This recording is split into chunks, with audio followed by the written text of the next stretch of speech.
Other speakers have already said many of the things that I had thought to share with you.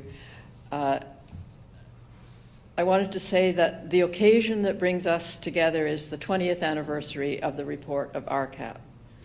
The theme of our conversations today and over the next 2 days is reconciliation, defined by the Truth and Reconciliation Commission as the ongoing process of establishing and maintaining respectful relationships between Indigenous peoples and all peoples in Canada. The purpose of our deliberations is to put our minds together to see how we can support one another and the many people who have been moved by the calls to action of the TRC to make the vision of sharing the land, sharing a future, a reality. And I think I'll leave it at that, and Fred wants to talk about the some of the things in store over the next 2 days.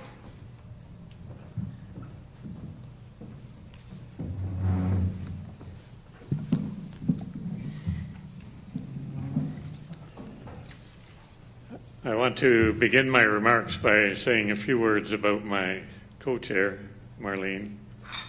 I've known her and members of her family for over 50 years. We lived in adjacent communities. We went to the same high school, although at different times. And of course, we worked closely together with the Royal Commission. She has been a delight to work with over the last couple of years in organizing this forum, and a continuing source of enthusiasm, creativity, and eloquence. Her contribution was never more valued than last week when we were faced with what was, for us, a sudden threat of labor disruption at the University of Manitoba.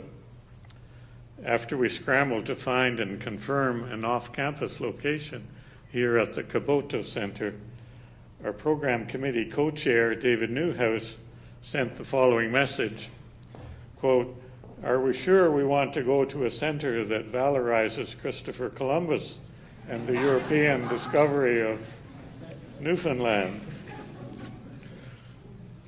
This is the kind of thing that strikes a non-Indigenous person particularly hard. I thought, oh my God, what have we done and how are we going to get out of this pickle? Soon thereafter, Marlene responded by saying, "No one and no place is excluded from the reach of reconciliation. When we have enlightened the compatriots of Columbus and Cabot, we can work on an appropriate name for Newfoundland."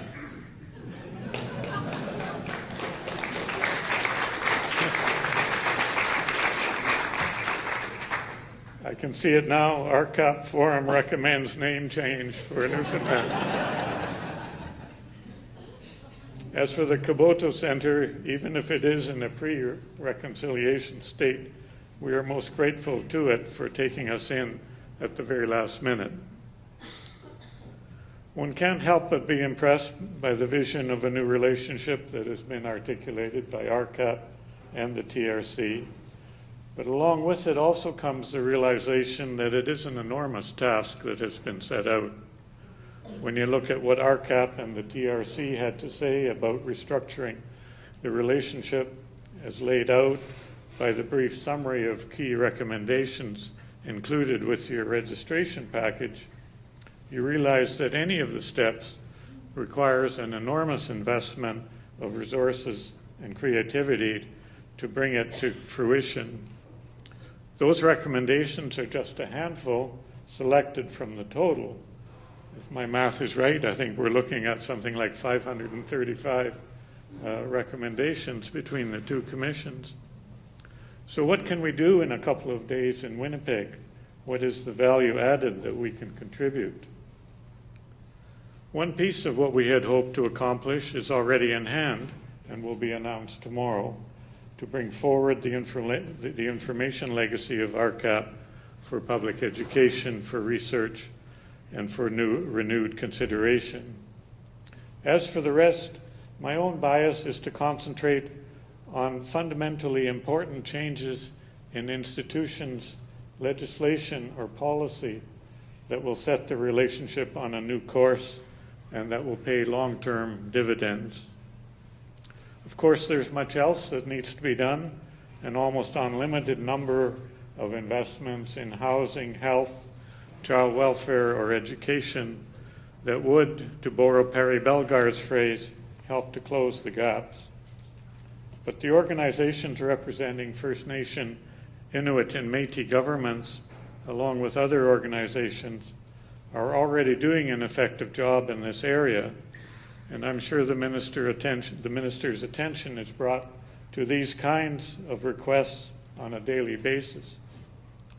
I'm not suggesting these investments don't need to be made, only that it is timely for this particular collection of individuals and organizations to think about what other changes in the infrastructure of institutions, legislation, or policy are required in getting the relationship right, and how we make that happen.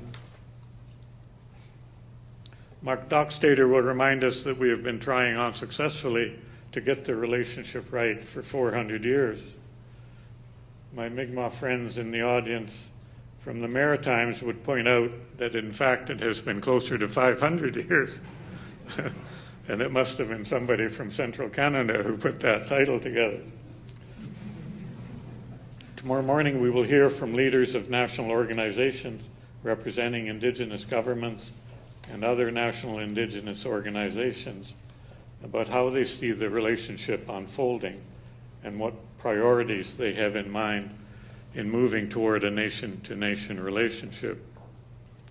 Their words will remind us that we need to be respectful of what others are doing and not charge off in 20 different directions. Indeed, one of the most vivid recollections of my 4 years working with RCAP was the message communicated in no uncertain terms by organizations associated with different treaty groups that RCAP needed to keep its mitts off each region's treaties. So again, what is the value added that we can contribute to what others are doing and should be doing? Tomorrow evening, Minister Bennett will give us a sense of how the federal government sees these issues and what measures arising from RCAP, the TRC, and perhaps even from this forum, the government is prepared to consider. She will be in conversation with Rai Moran from the National Center of Truth and Reconciliation, who will put a number of questions to her. As background, I can tell you that we crafted 4 or 5 questions and submitted them to the minister's staff. They were accepted, but I had to laugh when the word came back that the minister reserved the right to add questions that she in fact might want to answer if we didn't get it right the first time around.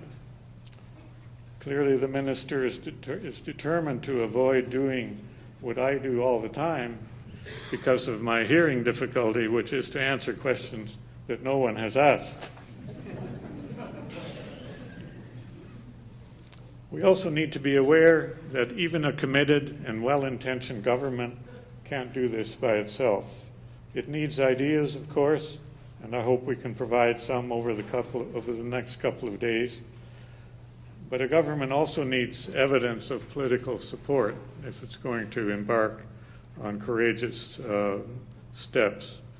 And this is where the impressive array of civil society organizations that we have brought together comes in. I'm reminded that 20 years ago, in the weeks following the release of the RCAP report, when Jane Stewart became Minister of Indian and Northern Affairs, I'm pretty sure she took it upon herself to stimulate a workshop on Bay Street organized by her friend Charlie Coffey of the Royal Bank. This particular conference was called The Cost of Doing Nothing. That was about organizing political support. So how is the mobilization of civil society so effectively stimulated by the TRC? How are those voices to be sustained and extended? What kind of institutions do we need to carry on the conversation? Is it time to move on the creation of a National Council of Reconciliation, for example? What role do education and research, supported by the national granting councils and the university sector, play in this process? Those are the subjects that will be the focus of attention on Friday morning. At the end of the day on Friday, we are not assuming there will be a grand consensus on the way forward. We will be content to gather together your words of wisdom about the original RCAP and TRC recommendations, your assessment of developments in the last 20 years, and the scholarship evident in the background papers. It will be the responsibility of the Oversight Committee, whose composition is given in your forum program, to produce a report of proceedings and recommendations. We may also produce one or more publications through a university publisher if there is sufficient interest. I wish you all a most interesting and productive 2 days. Thank you.